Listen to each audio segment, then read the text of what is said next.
안녕하세요. 사단법인 소비자와 함께 청년위원 김미연입니다. 지난 시간에는 병원에 가기 전에 알아두면 도움이 되는 정보에 대해 알아보았습니다. 오늘은 병원을 방문했을 때 질 높은 진료를 받을 수 있는 방법을 알려드리겠습니다. 먼저 오늘의 키워드입니다. 오늘도 좋은 말씀 해주실 강성경 사무총장님 모셨습니다. 사무총장님 안녕하세요. 네, 안녕하세요. 여러분 반갑습니다. 사무총장님, 사실 병원에서 진료받을 때 의사 선생님 앞에서 당당하기가 어렵잖아요. 네, 사실 어렵죠.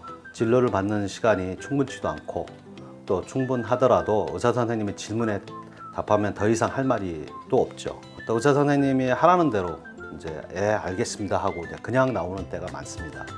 특히 이제 대학병원이나 뭐 큰 종합병원 같은 경우에서 외래 진료나 검사 등을 받을 때 더 그렇고요.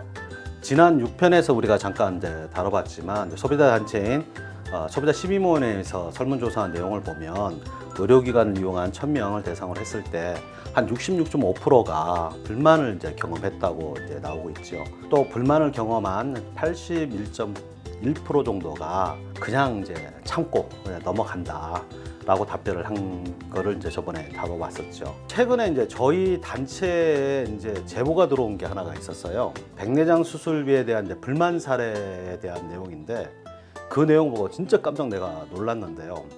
올해 이제 이번에 이제 9월 1일부터 백내장 수술비 중에 비급여인 검사비가 급여 항목으로 바뀌었어요. 예, 그래서 이제 저희 단체에서는 의료 소비자의 부담이 줄어들 것이라고 좀 많이 기대를 하고 있었거든요. 근데 일부 이제 안과병원에서 이 검사비, 안 초음파라든지 눈 계측 검사 같은 건데요. 이런 것들을 다른 급여 항목, 그러니까 재료비, 특히 이제 다초점 렌즈 비용으로 교묘하게 인상을 해서 기존의 수술비가 비슷하게 받는 경우가 있는 거예요. 좀 더 저희가 더 구체적으로 좀 살펴봐야 되겠지만은 저희가 이제 조사를 해보니까 일부 안과의 홈페이지 안내문을 제가 좀 확인을 해봤어요. 근데 인건비나 임대료, 자재 비용이라든지 멀티 비용 등 그런 것들이 이제 상승 요인으로 해서 재료비하고 치료대를 이제 인상하게 되었다고 해요. 이로 인해서 수술비가 인상이 된다. 그래서 이제 환자들이 부담이 커질 것이라고 생각해서 자기들이 환자의 부담을 덜어주기 위해 이제부터 검사비를 9월부터 검사비를 줄여주겠다. 그래서 이제 기존의 수술비하고 동일하게 이제 비용을 맞춰줄 테니까 그게 무슨 뜻이냐면 재료비가 인상이 되면 수술비도 인상이 될 건데 그렇게 되면 소비자가 부담이 이제 되니까 그거를 검사비를 자기들이 낮춰줌으로써 기존의 수술비가 똑같이 받겠다 이 얘기예요. 안과에서 환자를 위해서 엄청나게 검사비를 줄여주면서 부담을 줄여준 것 같이 이렇게 표현을 하고 있지만 사실 9월 1일부터 이제 이 검사비가 비급여에서 급여 항목으로 전환이 돼요. 이제 그러니까 검사비가 거의 없거나 일부 검사는 전혀 소비자가 부담하지 않거나 아니면 금액이 떨어질 수밖에 없어요. 근데 사실 이걸 보면은 정부가 국민의 세금이잖아요. 국민의 세금으로 건강보험에 재정을 투입해가지고 건강보험의 보장성을 좀 강화하겠다. 그래서 국민의 의료비 부담을 경감해주겠다는 목적으로 시행하고 있는 거예요.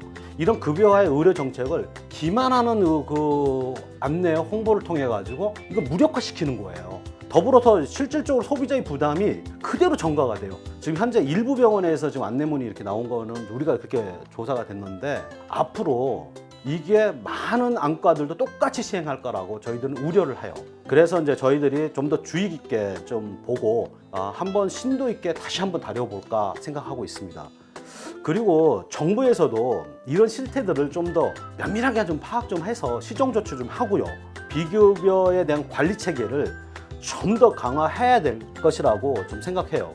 정부의 비급여 관리 체계가 더 구체적으로 소비자를 보호할 수 있도록 발전해야 될 것 같습니다. 그러면 어떻게 하면 의사 선생님 앞에서 당당할 수 있을까요?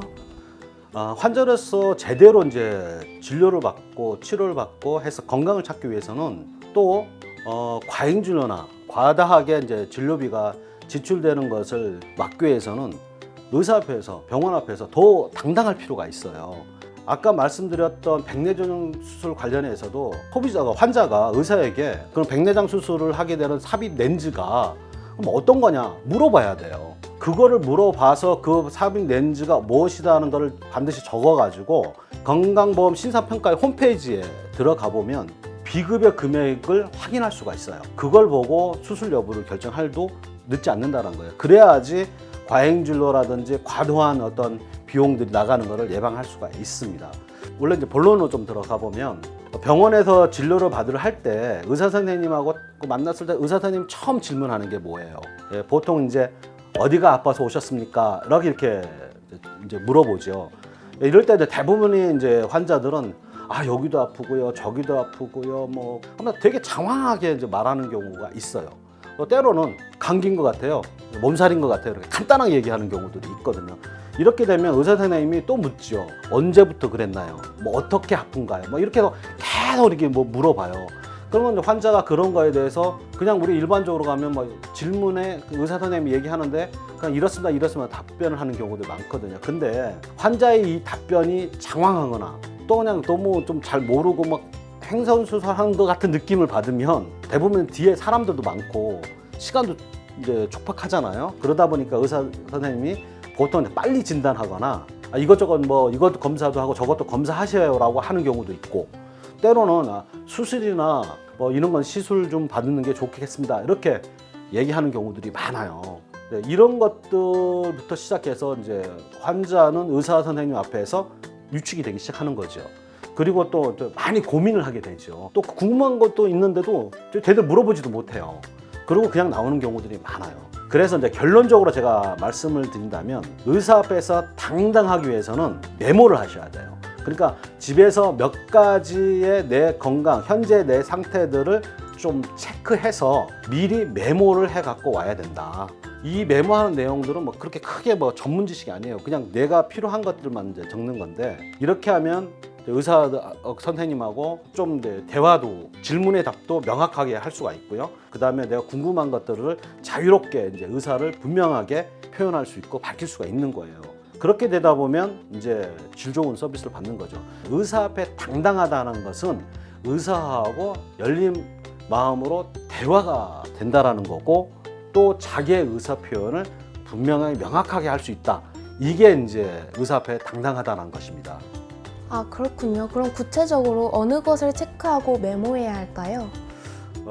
아까도 말씀드린 것처럼 메모 내용은 특별히 전문적인 어떤 의료 지식이나 의학 지식이 적는 게 아니에요. 우리가 이제 병원에 찾기 전에 현재 내 상태, 그러니까 내가 지금 어디가 아픈지 이런 내 상태에 대한 거를 정확하게 이제 체크하고 메모해 가는 것입니다.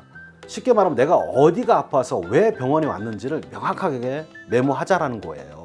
최대한의 간략하게 하면서도 구체적으로 메모할 필요가 있어요. 지금 현재 가장 불편한 거, 그 다음에 가장 아픈 거를 명확하게 체크할 필요가 있다. 그리고 또 언제부터, 얼마나, 오래, 또는 아주 자주, 그리고 어떻게 아픈지 느낌을 이제 꼼꼼히 적어야 되는 거예요. 그게 이제 구체적인 증상을 좀 메모하는 거죠. 일주일 전부터 갑자기 배가 심하게 아프고, 목도 아프고, 또 뻐근하고, 특히 오늘 아침 식사 후에는 배가 너무 심하게 아프더라. 그래서 병원에 왔습니다. 이렇게 이제 표현해 주는 게 되게 중요하죠. 이렇게 이제 메모해 가면은 진료 받을 때 의사 선생님이 어디가 아파서 오셨나요? 라고 질문하면 답하기도 쉽고요. 또 의사 선생님의 입장에서도 이제 보다 빠르게 진단할 수가 있어요. 그래서 그러다 보니까 이렇게 메모하는 것을 보면서 답하는 환자에 대해 의사 선생님들은 남다르게 생각을 해요. 또 실질적으로 이제 쉽게 환자를 여기지 못해요. 진짜 이거 한번 해보세요. 의사 선생님하고 얘기할 때 훨씬 더 효과를 많이 볼 수가 있습니다. 그렇군요. 그러면 이 외에도 체크하고 메모할 내용이 있을까요? 이전에 아팠던 질병이나 언제 무슨 병으로 내가 수술을 했는지를 적을 필요가 있어요.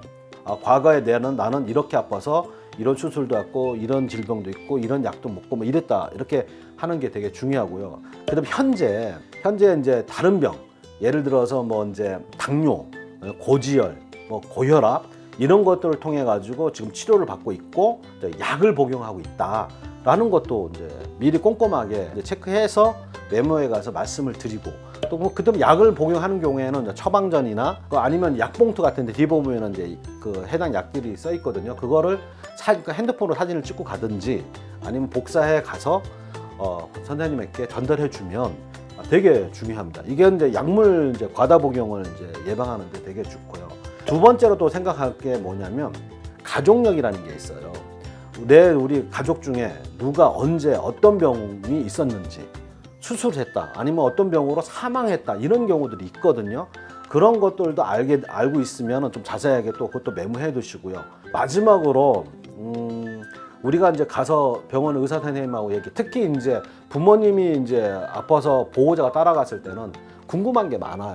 보통 의사하고 환자하고만 얘기를 하지만 보호자 입장에서 궁금한 게 많거든요. 또 어떨 때는 환자 입장에서도 어떤 상담을 좀 더 받고 싶을 때가 있어요.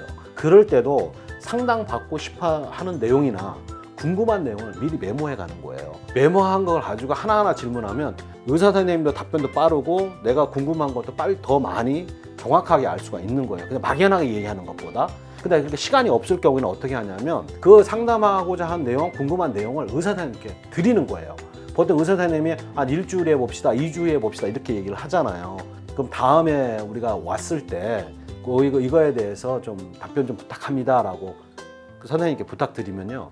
대부분 선생님들은 그거를 메모를 한 거를 가지고 있다가 환자가 오셨을 때 저번에 메모해줬던 거에 대한 답을 선생님들이 해주는 경우들이 많습니다. 이렇게 하게 되면 진료 받을 때 이제 당당하게 의사 선생님하고 충분히 얘기할 수가 있는 거예요. 또 의사 선생님 입장에서도 빠른 시간 내에 정확한 진단하고 처방을 내릴 수 있는 거죠. 그래서 이거는 의사나 환자 입장에 상호 이익이 되는 거예요. 또 물론 이제 과잉 진료나 의료표에도 예방할 수가 있는 겁니다. 이런 소비자들한테 바가지 쓰기가 쉽지가 않겠죠. 그래서 한번 되게 그 병원에 방문했을 때 고민하지 마시고 이렇게 현재 상황들을 체크하시고 메모에 가는 습관, 그다음 온도가 이제 체온 같은 거 재서 이렇게 꼼꼼하게 더 꼼꼼하게 가져가면 가져갈수록 훨씬 더 질 좋은 의료 서비스를 받을 수 있다. 그렇게 생각하고 있습니다. 네, 좋은 말씀 감사드립니다. 오늘은 병원을 방문할 때 미리 현재 몸 상태나 과거 병력, 가족력, 복용 중인 약품 등을 꼼꼼히 체크하고 메모하는 것이 중요하다는 것을 알려드렸습니다. 다음 시간에는 병원 방문 후 꼭 알아야 될 정보에 대해 알려드리겠습니다. 지금까지 좋은 말씀 해주신 강성경 총장님 감사드립니다. 네, 감사합니다. 다음 시간도 많이 기대해주세요. 그럼 여러분 안녕. 건강보험 심사평가원의 분석 자료를 보면은 2015년부터 2020년 6월까지 비급여 진료비에 과다 청구하여서 환불한 건이 총 한 3만 8천 건, 금액으로는 106억 정도. 그 중에서 특히 상급병원 전체의 38.9%, 금액으로 한 41억 정도가 넘는 것으로 나타나고 있어요. 상급병원에서 비급여 진료비가 과다 청구되어 환불된 사례가 많다는 거예요. 이런 현상이 나타나는 것은 급여 항목이 비급여 항목에 포함이 되어 있는 경우가 많다는 얘기예요.